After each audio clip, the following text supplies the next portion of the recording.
What's up, guys? Hello and welcome to episode 18 of the Forward Progress Football Podcast. I'm your host, Zach Party, and today we're going to be continuing on with our Who Are They series, this time breaking out the New England Patriots. Let's get on into it.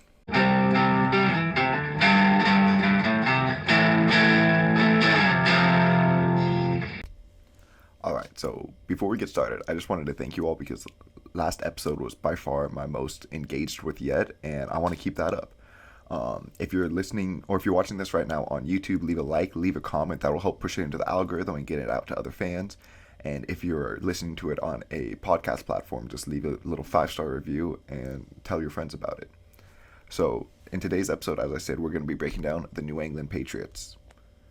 And in case you're new to how this series works, we're going to go position by position, team by team, and break down the roster, asking some questions that I want to see answered throughout the season. And then at the end, I'm going to give a little pessimistic and optimistic overview of the roster, as well as talking about their over-under win total, and then giving their biggest strength and weakness. So starting off with the Patriots, we're going to talk about the quarterbacks with Mac Jones, Brian Hoyer, and Bailey Zappi. Mac Jones last year was the best rookie quarterback for sure, being super accurate and getting through his progressions well. With the departure of Josh McDaniels and no offensive coordinator currently in place, it'll be interesting to see how they will progress forwards. Who's going to be calling plays? Is it going to be Bill Belichick, Matt Patricia, Joe Judge? No one really seems to know right now, and Mac Jones right now seems to be a quarterback who's very dependent on that, and he will execute the system that he's in, but is dependent on that system. It'll also be intriguing to see if he can continue to grow his game, as many viewed him as this really high floor but low ceiling type of guy. So can you start changing that narrative with a good year too? And then Hoyer is a good vet to have heading into his 8th season in New England over 3 separate stints. He can start some games if necessary, but also provide a veteran presence in such a young locker room that doesn't currently have an offensive coordinator. And then Zappi, he had the most yards and touchdowns in a single season in FBS history, but coming from Western Kentucky, the competition is going to be a lot higher. He likely won't see action year 3 as a number 3 quarterback on this roster right now, but he'll be a solid backup for a long time in this league. So at running backs, they have Damian Harris, Ramondre Stevenson, James White, and Pierre Strong Jr. The Patriots have been one of the most successful running back by committee teams, compiling 2,151 yards on the ground last year with no rusher topping even 1,000 yards. The closest to this was Damian Harris, who had over 900 yards and 15 touchdowns last season. At his 100-plus receiving yards, and he did have a total of over 1,000 yards, despite only seeing 27% of the offensive snaps. Now that he's in a contract year, can he continue to be the standout back here, or will he see his snaps decrease with some younger options on the team, and the Patriots maybe looking to save a bit on his contract? Stevenson impressed last year as a rookie power back, helping carry the load a bit for Harris, and even started a couple games and topped 100 yards a couple times. James White has been this receiving third down back for years. He should play the same role again, but he is getting up there in age and dealing with some injuries. His snap count has dropped, and it could continue with all these younger, more explosive backs in the room. And Pierre Strong has sky-high potential to be being the most explosive back out of this year's class. If he hits, he'll allow New England to move on from Harris and make Strong the number 1 back of their future. However, it will be quite the jump in competition coming from South Dakota State to the NFL. We'll see how long it takes him to get acclimated, but once he does, he should be one of the better home run threats in this league. At wide receiver, the Patriots have Devontae Parker, Jacoby Myers, Kendrick Bourne, Nelson Aguilar, Tyquan Thornton, N'Keal Harry, Ty Montgomery, Trey Nixon, Christian Wilkerson, Malcolm Perry, and Matthew Slater. So the Patriots have a very deep group of receivers, but they lack really a true number 1. They hope they fix this by trading for Devontae Parker from divisional rival Miami Dolphins. However, Parker has disappointed as a first-rounder from 2015, topping 1,000 yards just once back in 2019, which was also his only season with over 5 touchdowns, where he had 9. Right now, Parker is mostly just a deep threat, but maybe this new situation can help unlock him in his age 29 season. Um, Myers, he has probably been the Patriots' best wide receiver since being an undrafted find back in 2019. However, that really isn't saying much, as the slot receiver has just short of 2,000 yards and 2 touchdowns over his 3 seasons. He does provide a reliable pair of hands from the slot with only 9 career drops, but Myers just isn't a super high upside guy. Just a solid slot who's definitely a nice addition on the team, but should not be close to your best option. Bourne, he's gotten better each season since being an undrafted pickup back in San Francisco back in 2017. He got the bag a year ago to help bolster this receiving room and has had his best season yet with 800 yards and 5 touchdowns. Let's see if he can continue his steady growth and top 1,000 yards for the first time this season. And then Aguilar, he's had a pretty weird career so far. He was drafted 20th overall for Philadelphia back in 2015 and couldn't really find his footing there. They tried him both out wide and in the slot. So when his contract expired in 2020, he was picked up by the Raiders and had a career year, looking like one of the best deep threats in the league. After signing a big contract with New England and having a quite frankly disappointing year one, the team is likely looking to replace him after trading for Parker and then drafting Thornton. Both of those guys can fill that deep role quite nicely. I honestly see him being cut or traded. Like, I'd be pretty shocked if he made the day one roster. Possibly if traded, going back to the Raiders, who need an established deep threat pretty badly there. There's also the connection with the Raiders hiring their head coach and general manager from the Patriots. So honestly, look for this to happen sooner rather than later.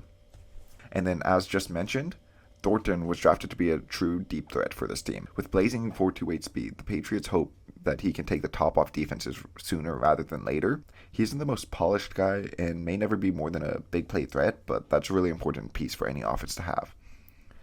N'Keal Harry has definitely disappointed after being a first-round pick in 2019. As a big, strong, contested catch guy who is also better than expected with the ball in his hands, he just hasn't been able to do anything much with the Patriots due to his lack of speed and separation. We'll see if he can ever make, or can even make the roster with such a deep squad, but maybe they can try him out as a bigger bodied slot and have him back up Myers. A new role can help him as he hasn't been able to win on the outside so far in his career. And then Ty Montgomery has also had a pretty interesting career, transitioning from wide receiver to running back in 2016 due to a barrage of injuries to Green Bay's room. He looked pretty decent there as a receiving third back, scat back type guy, but after a few years, he was phased out and bounced around the league. Now he splits time as a slot receiver and a running back, similarly to Cordell Patterson or Deebo Samuel, just much less effective. We'll see if New England wants that skill set on this roster or if he'll just get dropped. And then Nixon, Wilkerson, and Perry are all 7th-round picks to undrafted free agents from a few seasons ago, probably practice squad or cut guys. And then Slater, he's been one of the best special team players in the league during his time. He's only been penalized 6 times in almost 2,500 career snaps.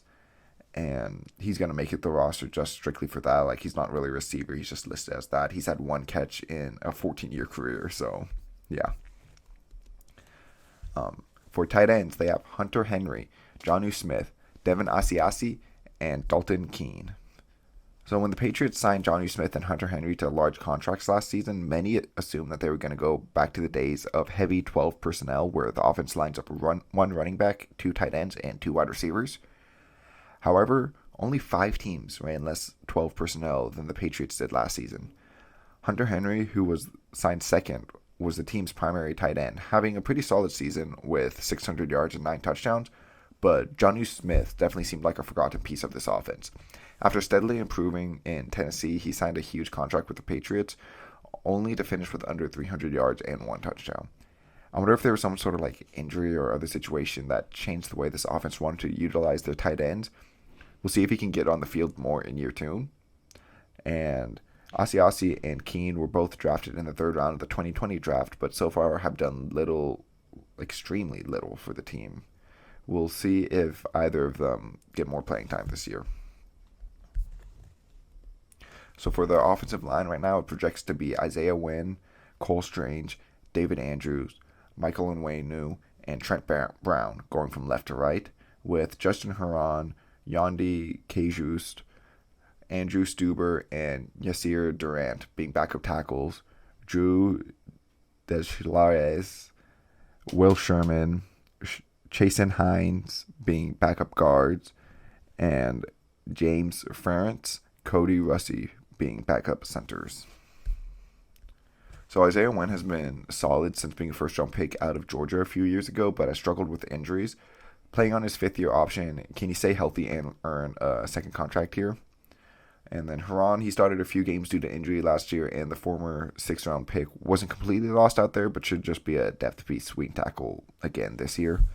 And then K-Juiced was a third-round pick in 2019, but has only played a handful of snaps, all coming this past season while filling in for injuries. He didn't look all that great, but with the injury history in front of him, he'll likely hold on to the roster spot or at least a practice squad. Cole Strange was a strange pick to say the least, but it's not like he'll be bad necessarily. New England has a way of taking these athletic linemen and making them better than everyone expected. It'll be tough to see him being better than Shaq Mason, though, year one, and this does seem like a bit of a head-scratching decision. We'll see if he can prove everyone wrong. And then Deslares, or however you're supposed to say that, is an undrafted free agent out of Canada. David Andrews, he's been a rock on New England's offensive line since 2015. Unless he struggles again with injuries, I don't see him being anything other than one of the league's best centers once again. And then France has some guard center flexibility and is able to just plug up some holes there in case of injuries. And Russi is a undrafted free agent out of Houston this season. Onwenu came in and was instantly great at offensive line as a sixth-round rookie 2 years ago, and he played all over at tackle, at guard, wherever they needed him to fill in. In year 3 now, can he continue his dominant start to his NFL career? And there's no really reason to think no, he won't. Sherman was a sixth-rounder last year, and Hines a sixth-rounder this year. Currently, they've just been depth pieces. Sherman not really playing last year, and then Hines obviously rookie. Brown, he's been one of the better tackles in the league, especially in pass protection. However, he struggles with injuries and hasn't been able to consistently see the field. When out there, though, he should be able to keep Mac Jones clean. And then Stuber was drafted in the 7th this year, and Durant played a little bit last year as an undrafted free agent a couple years ago. So along the interior defensive line, they have Christian Barrymore, Devon Godchow, Lawrence Guy, Henry Anderson, Carl Davis, Daniel Equale, Sam Roberts, LeBrian Ray, Brian Cowart, and Bill Murray. New England has a really deep and multiple group of interior defensive linemen and honestly very multiple defense in general. They like to rotate guys in and out using both 3-4s and 4-3 fronts. Barrymore, he was one of the best rookie defensive tackles last year. Was a force against the pass. Let's see if he can continue developing and become one of the better interior rushers in the league. Then Godchow is much more of a run-first type of defensive tackle and has been pretty solid in the role throughout his time in Miami and then last year in New England. Guy has been on New England for years and is one of the better run stuffers in the league, but does not offer too much against the pass. And then Anderson is able to play both inside and outside. He looked like a pretty solid edge rusher a couple years ago for the Jets, who also had some inside flexibility, but hasn't entirely looked that good since having a bit of a breakout campaign. Davis, he's bounced around the league a bit, sticking in New England for the past couple of years, but not really being anything special, playing more of that nose tackle type of role. And then Equale hasn't done much since being undrafted back in 2018. Roberts and Ray are rookies, 6th-round picks and undrafted free agents each this season. And Coward hasn't done much since being a 5th-rounder drafted back in 2019, and Murray hasn't seen the field since being undrafted in 2020. For edge, they have Matthew Judon, Josh Uche, Dietrich Wise Jr., Ronnie Perkins, and DeMarcus Mitchell. Judon, he had his best season in his first year in New England, and right now should be able to throw his hat into the all-pro conversation if he keeps it up. Has the potential to be a truly special edge rusher here. And then Uche, he's slowly progressing and hopefully can take the year 3 jump. He's one of these versatile edges that Belichick loves so much, so hopefully he can develop him like they have so many before. And then Wise, he's more of a hand in the dirt type of edge who's been kicking inside more recently. However, since he's been kicked inside more, he's been less efficient as a pass rusher. We'll see if they keep using him that way this year, and however he plays, how effective is he going to be. Perkins, he was drafted in the third last year, missing the entire year, and eventually was placed on the IR. We'll see if this season he can stay healthy and make an impact in this edge group. And then Mitchell is an undrafted free agent who has a path to make this roster with not a lot of depth at true edge in this group. So for linebackers, the Patriots have Juwan Bentley, Anthony Jennings, Mac Wilson, Raekwon McMillan, and Harvey Lange. Bentley has been a solid, more traditional type of linebacker for the Patriots, and he actually has not allowed a touchdown in coverage during his first 4 seasons and only missed 7% of his tackle attempts last season. But it's much more of a base package, not like a sub linebacker, like a bigger body run stuffing one, but not a liability in coverage either. Anthony Jennings is going to step into Dante Hightower's role as this edge linebacker combo, playing a lot of both. He wasn't anything special as a rookie and then missed all of last year with injuries, but we'll see if he can have a year 3 breakout campaign because they're kind of relying on that with no more Hightower. Then Wilson was showing steady progression throughout his 3 years in Cleveland before he was traded this past offseason for Chase Winovich. We'll see if he can keep growing in a system that has always gotten the most out of their linebackers. And then McMillan, he's had a really rough go of it in the NFL. After being a second-round pick back in 2017, he tore his ACL instantly. And now he's on his 3rd team and is coming back from his 2nd missed season after tearing his ACL once again. If he can return to form, he is one of the most athletic linebackers in the league and only 25 years old, but he hasn't been able to stay healthy wherever he's been yet. Then Lange was a undrafted free agent back in 2017 and has bounced around between the Patriots and the Jets and has mostly shown to be a backup type. He probably won't see the field much unless there are injuries ahead of him. At cornerback, the Patriots have Jalen Mills, Terrence Mitchell, Malcolm Butler, Juwan Williams, Sean Wade, Jonathan Jones, Marcus Jones, and Jack Jones. Mills was up and down his first year with New England, allowing 440 yards in coverage, but also 6 touchdowns allowed. So now that he's slated to be their number 1, can he step it up against top wide receivers now that J.C. Jackson's not there to kind of take the pressure off him? And then Mitchell played a lot for a poor Houston team last year and missed a few games due to injuries and didn't really look incredible while he did play last year. We'll see if he can take a step up in his first year on now his 6th different NFL team. And then Butler was a Super Bowl hero back in 2014 with that incredible interception as an undrafted free agent rookie, but he hasn't quite ever lived up to that play. After going into Tennessee and then 2020 going to the Cardinals and instantly retiring, he looks to unretire and bounce back with his original team at 32 years old now. Juwan Williams was a 2nd-round pick back in 2019, but he's really hardly seen the field so far in his career, which is definitely disappointing with that draft pedigree. Wade, he was a polarizing prospect last year who was traded before even playing for the Ravens, who picked him in the 5th round last year. He looked like a good prospect pretty early on, but then struggled his redshirt junior season. And we'll see if he can get any playing time here in year 2, but not really looking like he will. Jonathan Jones has looked pretty good in limited slot reps so far, but not really much experience under his belt. And then Marcus Jones was one of the best cornerbacks and return men in college last year and was drafted in the 3rd round. However, he is only 5'8", so there's just a question, is he physically able to keep up with guys who are just going to out-physical him and get the ball over him? Just at such a small size, it will be hard for him to win on the outside. So can he continue to be such a good outside corner, or is he just going to be a solid slot guy and return man? And then Jack Jones was drafted in the 4th round out of Arizona this year. Didn't really get too much on him. We'll see if he can get some playing time in this room. So for safeties, they have Devin McCourty, Kyle Duggar, Jabril Peppers, Adrian Phillips, Joshua Bledsoe, Cody Davis, and Brendan Schooler. McCourty has been one of the league's best safety in New England during his 12-year career, but at 34 years old, can he keep it up, or is he going to lose a step or two this season? And then Duggar has been pretty good in his first 2 seasons as more of a box safety type, with being a good complement to McCourty's free safety skill set. Entering year 3, can he have like a true breakout season, or is he just going to continue to be a solid box guy? Peppers has been a versatile defensive back, sometimes even linebacker for Cleveland and the Giants so far in his career.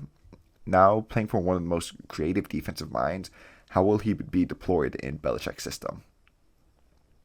Phillips has been a starter for years with the Chargers and then these last 2 years as a Patriot, mostly playing a strong safety role. And now with Duggar's continuous improvement and Pepper's signing, can Phillips hold off the younger competition now that he's 30 years old? Bledsoe was a 6th-round pick last year, but didn't really see the field at all. Davis, he hasn't done much other than be a backup since he went undrafted in 2013. And then Schooler was an undrafted free agent this season, so we'll see if he can manage to make the roster. At special teams, they have Nick Folk and Quinn Nordin at kicker, Jake Bailey and Jake Julian at punter, and Joe Cardona and Ross Ryder at long snapper. Folk last year did not miss a kick under 50 yards, other than extra points where he missed 5 of 49, which is kind of weird. It's like he was perfect when they were worth more points. I don't know.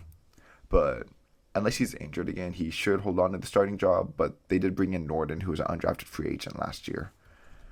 Bailey, he's been New England's punter since being undrafted back in 2019, but maybe like his contract expiring, they brought in Julian, undrafted free agent this season, brought in to complete Pete and maybe even take the job from Bailey. Then Cardona has been New England's long snapper since 2015 when he was drafted in the 5th round, but Ryder was brought in this season as an undrafted free agent, so we'll see what they want to stick with. All right, so now it's time for like my season projection, where I'll give pretty much everything that I can see going wrong and then everything that I can see going right for this team, and then talk about their over-under and whether or not I think the over or the under is the better bet, and then their biggest strength and biggest weakness on their team. Starting off looking at the pessimistic side, I think they have like a floor of a 6-win team. I don't really see a Belichick coach team being much lower than that, but this roster isn't that good looking right now, so I could definitely see them being as low as 6 wins. Mac Jones, he maybe just looks the same as he did as a rookie, someone who can execute the system but not necessarily elevate a roster around him or elevate the play calling that he's given. The running backs, they continue to be just fine, but nothing special that takes this offense to the next level. No one really here establishes themselves as a wide receiver 1, and Thornton, as a rookie, hardly sees the field. Henry, he continues to be a good, not great signing, like when you're paying him to be the 3rd highest paid tight end, and Smith hardly sees the field at all, which is just terrible for also being the 3rd highest paid tight end. Their tackles struggle to stay healthy as they have throughout their careers, and Strange struggles as a rookie. And then on top of all that, they don't have an offensive coordinator, so that really limits this offense, just trying to figure out who's the true coach on there, and just having a bunch of different guys doesn't work out. Barmore on defense, he doesn't take a sophomore leap like they're hoping, and this team struggles to generate pressures from anyone not named Judon. The losses of Hightower and Van Noy really hurt this linebacker room, and the corners look like a disaster without J.C. Jackson and Stephon Gilmore, who left 2 seasons ago, or the beginning of last season. McCourty, he starts to slow down, and Duggar, he can't really take that year 3 jump, and this defense just doesn't look like the typical Bill Belichick defense. Optimistically, though, however, I think that this team has an 11-6 ceiling. Things that can go right include like Mac Jones. He looks better in year 2, more confident, more in control of the offense, doing some more stuff on his own. Confident in his processing, leading to quicker throws, less turnovers. This running attack remains strong and effective, something that the offense can consistently rely upon. Parker helps elevate this receiving room, maybe not being a true number 1, but at least being a number 1, you know. And Thornton, he looks good as a speed threat year 1, like seeing the field occasionally, just taking the top off the defense. Henry and Smith, they look a lot more like the 1-2 punch that we all thought they were going to look like when they were originally signed. And then this offensive line remains healthy, and Strange doesn't look like a reach, at least in year 1. On defense, Barmore impresses in year 2, and this multiple defense that uses a lot of bodies to keep guys fresh and ready to play against both the run and the pass. This rotation keeps guys continuously getting pressure as well as being ready to stop the run. Bentley continues to impress against the run and grows more against the pass, and Jennings and Wilson help fill the voids left by Hightower and Van Noy. Mills and Mitchell are protected by the good defensive team and scheme around them, or whoever else would step up to be the starting corners on this team. And then McCourty and Duggar continue as a good duo. So looking at this over-under set at 8.5 wins, I'm kind of scared to say it, but the under is pretty tempting.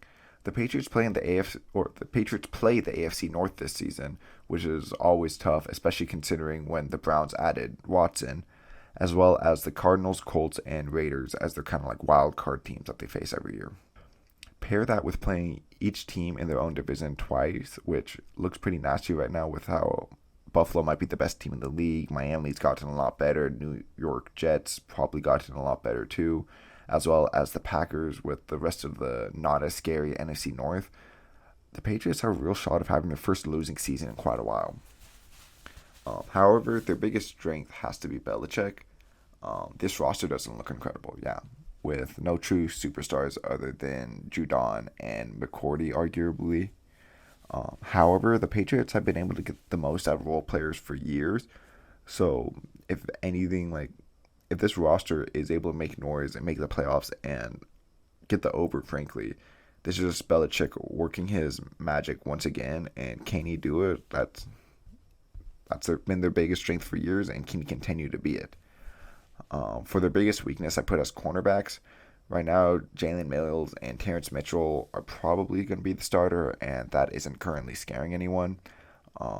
Unless one of those two, or maybe one of the rookies they drafted, or another depth piece that they have on the roster right now can step up their game, it looks to be a pretty rough season with all the receiving talent they're slated to face.